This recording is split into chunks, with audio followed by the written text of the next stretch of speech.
Halo, selamat pagi. Nah, untuk pembahasan di hari ini kita coba ke emiten properti yang lagi menarik nih, ada sentimennya, yaitu salah satunya dari SMRA yang ada ekspansi ke ibu kota baru.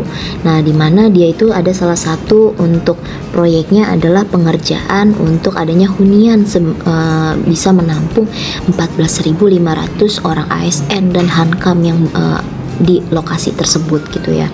Nah, per September 2022 kemarin SMRA itu udah mengantongi marketing sales sebanyak 3,5 triliun rupiah nih. Nah, jadi di sisi lain ya, yang baiknya dari SMRA selain hanya dalam pembangunan untuk proyek hunian, SMRA itu juga ada proyek terkait pusat pembelanjaan melalui Sumarekon Mall Kelapa Gading, Sumarekon Mall Serpong, Sumarekon Mall Bekasi, dan Samasta Village Bali gitu. Jadi dia selain di sini dengan dia mempunyai untuk bisnis di pusat perbelanjaan, untuk SMRA juga punya katalis positif lainnya terkait adanya untuk dibukanya PPKM ya, yang kemarin di akhir tahun menjadi kebijakan pertama bagi pemerintah Indonesia dalam menyambut tahun baru gitu. Nah, dimana kalau pencabutan PPKM ini bisa mendorong dari kegiatan bisnis maupun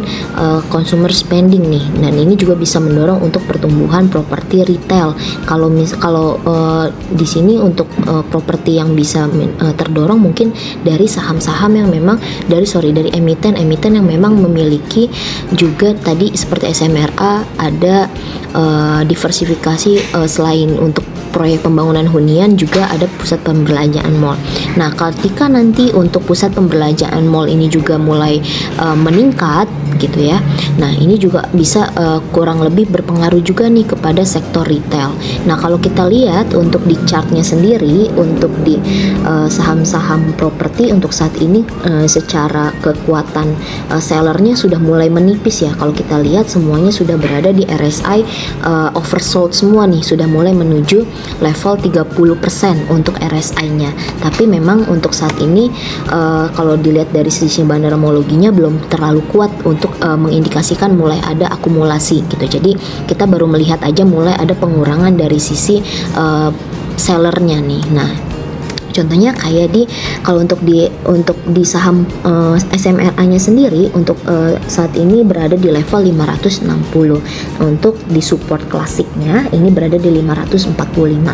Jadi bisa diperhatikan dengan RSI sekarang posisinya berada di 33,4%. Jadi bisa diperhatikan nih, jika untuk SMRA mampu bertahan di atas 540, berpotensi untuk mulai adanya rebound kembali posisinya menuju area 700. Nah, ini sangat menarik diperhatikan jika benar-benar kuat dan mampu untuk adanya rebound. Sedangkan untuk di saham Puan ini juga salah satu atau Pakuwon Jati ya. Nah, Puan ini juga punya nih untuk bisnis di bagian pemberlanjaannya juga. Nah, untuk Puan sudah terbentuk ada support kuat di area 425. Jadi sedikit lagi bisa dipantau untuk di saham Puan.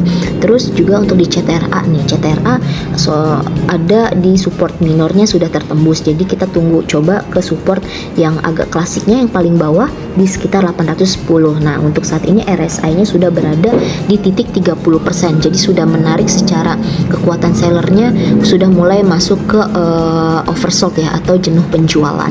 Dan juga untuk di BSDE untuk saat ini terlihat memang sudah benar-benar berada di area support. Namun kalau dilihat dari candle terakhir ini untuk BSDE untuk sellernya masih belum terlalu kelihatan mulai turun gitu ya. Jadi masih dipantau lagi nih untuk di hari ini apakah BSDE mampu tetap bertahan di atas 880. Nah, jadi dengan adanya sentimen terkait narasi PPKM ini udah dibuka gitu ya. Terus juga kalau dari sisi lain di luar konteks terkait global, hal terkait PPKM ini bisa salah satu menjadi pendorong untuk ekonomi kita tetap kuat gitu. Nah, salah satunya bisa berpengaruh juga kepada properti dan sektor retail. Nah, bisa diperhatikan nih saham-saham di properti yang sudah mulai berada di dalam zona-zona oversold dan menunggu dari sisi reboundnya.